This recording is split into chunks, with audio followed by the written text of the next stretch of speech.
नमस्कार. तर बघा, आज फक्त थोडं बाहेर जाऊन येते म्हटलं होतं, तर घरातून निघायच्या आधीच एक मॅच सुरू होती. बघा ना, आपण थकलो असतो ना, तरी एक ते मुलांचं स्मित हास्य बघून खूप बरं वाटतं मनाला.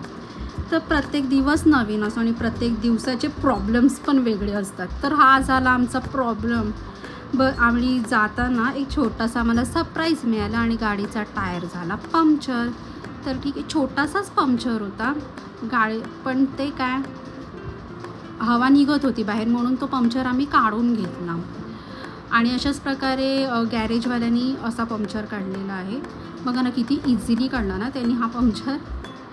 ठीक आहे, मग आम्ही पेट्रोल भरायला गेलो आणि पेट्रोल भरताना एवढी मोठी लाईन होती. शेवटी आमचा नंबर आला आणि मग गाडीची टाकी फुल करून घेतली. मी पेट्रोल पंपवर गेली का गाडीची टाकी एकदाच फुल करते की सारखं जायला नको म्हणून. तर निघालो तर आम्हाला भेटला नाही. आम्ही गेलो छासवाल्याच्या दुकानामध्ये. माहिती आहे संध्याकाळी छास नसतो प्यायचा, पण घेतला. मला थोडंसं क्रेविंग झालं होतं थंड प्यायचं. ते लस्सीपेक्षा मी छास प्यायचं ठरवलं. तर ठीक आहे, असा होता आमचा आजचा दिवस. तर माझा व्हिडिओ आवडल्यास लाईक, शेअर आणि सबस्क्राईब करा. तोपर्यंत बाय बाय.